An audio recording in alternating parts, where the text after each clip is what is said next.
grapes in a little while. I'm sorry. Okay, what'd I say? 6:35. Joshua 6:35.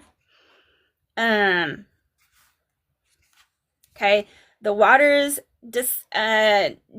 decreased in those days, and the ark rested on the mountains of Ararat. Okay, mountains. Ararat had more than one mountain. Jubilees 7. Jubilees 7 says that in the seventh, starting with verse 1, in the 7th month, in the 1st year thereof, in this Jubilee, Noah planted vines on the mountain of which the ark had rested, named Lubar, one of the Ararat mountains. And so, Ararat was a land. It was an area full of mountains, and the ark came to rest on Mount Lubar. Okay? So, it says that in Genesis 8:4, Joshua 6:35, and Jubilees 7:1. And then it talks about how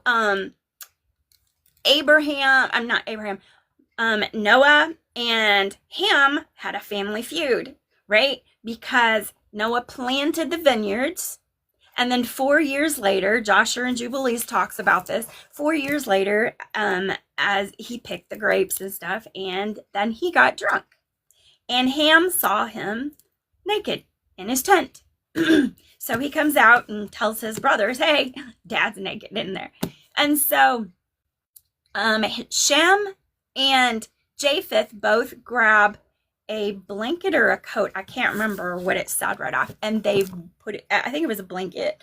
And they walked backwards with it and then covered their father. Now, when Noah came later and found out what Ham had done, he cursed Ham's son Canaan. He cursed his son. And so then basically Ham and his dad got into a family feud.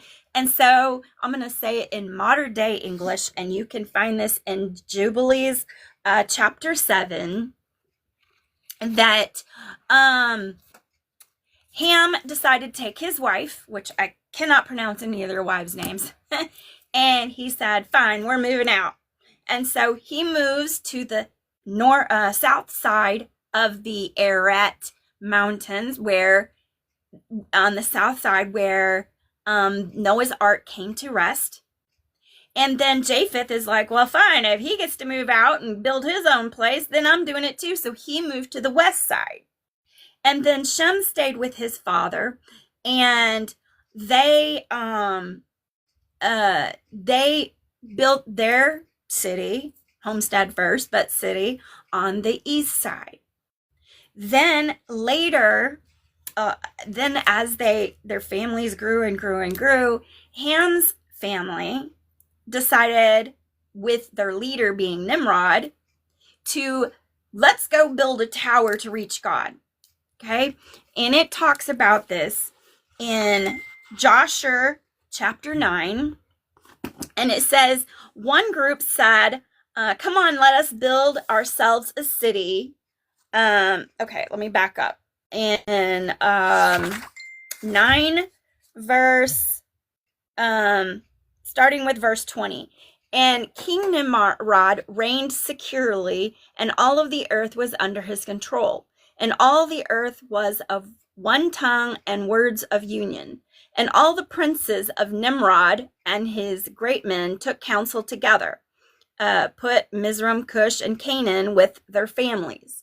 And they said to each other, come, let us build ourselves a city and a strong tower in it, and its top reaching the heavens, and we will make ourselves famous, so that we may reign over the whole world, in order that the evil of our enemies may cease from us, that we may reign mightily over them, and that we may not become scattered over the earth on account of their wars. And it says there was about 600,000 men, and in verse 23, it says, and all of the families assembled, consisting of about 600,000 men, and they went to seek an extensive piece of ground to build the city and the tower, and they sought in the whole earth, and they found none like one valley at the east in the land of Shinar, get this, about a 2 days walk. Okay? 2 days. Have you seen in the Middle East where they portray Mount Ararat to be where the ark supposedly came to rest, and where they say Babylon is supposed to be? Let me show you. I posted this video up. Let me see if I can. Oh. I'm trying to get that. Okay. You see that yellow dot up at the top? That's where they say Noah's Ark is supposed to be. And you see that straight line going down at the bottom where there's another yellow dot? That's where they say Babylon is. Now, first of all, that's not east. And second of all, I've pulled up the measurements and it's over 500 miles apart. Now, either they were real big giants that could take 2 days and walk that far, and it's not even east. Well, that make the boat too small, or nothing matches. You see? And again, the Bible tells us over and over that Babylon was north of Israel. But yet, in the Middle East, they say it's in Iraq, which is east, not north. Okay? And so now we see that where they built the Tower of Babel in the land of Shinar was 2 days walk east of where they were living at the foothill of Mount Lubar in the land of Ararat. Okay? And so Ham's bunch decided to build this tower, and they divided into 3 divisions. One division said, we will ascend to heaven and serve our gods. One says, we will ascend into heaven and put our own gods on the throne and worship them. And the other one said, we're going to go and fight God, right? And they shot arrows up into the sky and thinking that they're going to kill God. Okay? Now, God saw what was going on, and he says, if I don't stop this, there's nothing that they won't be able to do. Okay, would they be able to reach God and kill him? No, they can't kill God. But because of the shape of the earth, they could eventually reach up there. He said there's nothing that they wouldn't be able to do. Okay, so God came down and he destroyed 1/3 of it by fire. And 1/3 of it, the earth swallowed up and opened, and it imploded like this.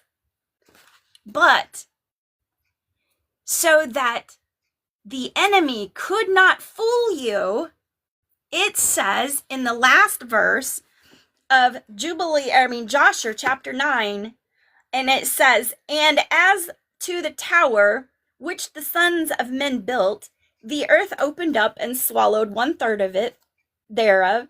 A fire also descended from heaven and burned another 1/3, and the other 1/3 is left to this day.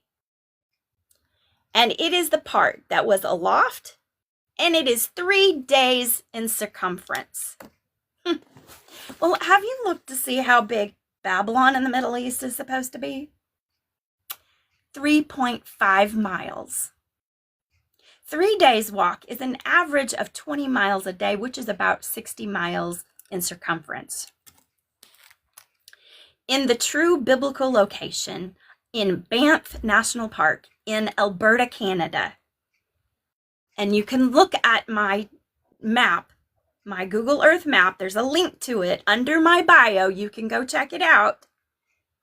It is approximately 60-something miles in diameter, or in circumference. It is still called the Tower of Babel today, and when you look at images, it looks like a landslide took place at one point. Do you know what else that means? Noah's Ark is a 2 days walk west of this location. Not in the Middle East. Nothing matches up.